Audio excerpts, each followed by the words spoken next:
నమస్తే అన్న, అందరికీ నమస్కారం. కువైట్లో ఈసారి ఎండాకాలం చాలా కష్టమని చెప్పేసి నిపుణులు తెలుపుతూ ఉన్నారు.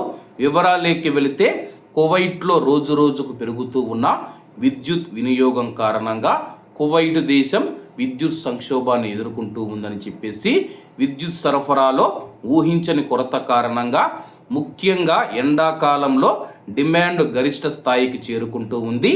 అందుబాటులో ఉన్న డేటా ప్రకారం 2025 వేసవి కాలంలో కువైట్లో విద్యుత్ కొరత 1600 మెగావాట్లకు చేరుకుంటుందని చెప్పేసి అంచనా వేయబడింది. ఈ కొరత గణనీయంగా పెరుగుతూ ఉందని చెప్పేసి 2029 వేసవి నాటికి 5600 మెగావాట్లకు చేరుతుందని చెప్పి అంచనా వేశారు.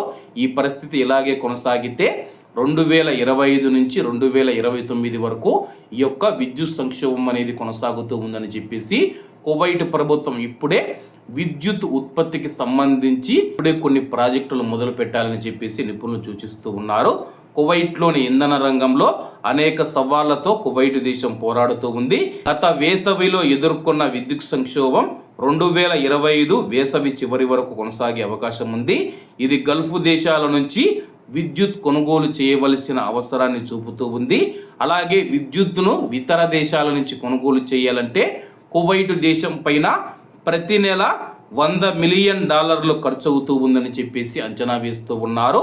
అదనంగా విద్యుత్ వ్యవస్థ పతనాన్ని నిరోధించడానికి, విద్యుత్ అంతరాయాలను తగ్గించడానికి కొత్త ప్లాన్ను అమలు చేయాలని చెప్పేసి వ్యూహాత్మక రిజర్వ్ లేకపోవడం అత్యవసర పరిస్థితులలో విద్యుత్ అంతరాయాల ప్రమాదాన్ని మరింత పెంచుతూ ఉందని చెప్పేసి ప్రస్తుతం కువైట్ దేశం దగ్గర విద్యుత్కు సంబంధించి ఉత్పత్తి ఏదైతే ఉందో నిల్వలైతే లేవు, కానీ ఖర్చు అయితే ఎక్కువ అవుతూ ఉంది. దీనివల్ల కువైట్లో విద్యుత్ సంక్షోభం ఏర్పడింది. ఈసారి ఎండాకాలం చాలా కష్టమని చెప్పి నిపుణులు అంచనా వేస్తూ ఉన్నారు. మరి కువైట్ దేశం బయట దేశాల నుంచి విద్యుత్ కొనుగోలు చేస్తే కానీ కొద్ది వరకు సమస్య తగ్గే అవకాశం ఉందని చెప్పి భావిస్తూ ఉన్నారు. కాబట్టి అందరూ బాగుండాలి, అందులో మనం ఉండాలి. అందరికీ నమస్తే అన్న, జై హింద్.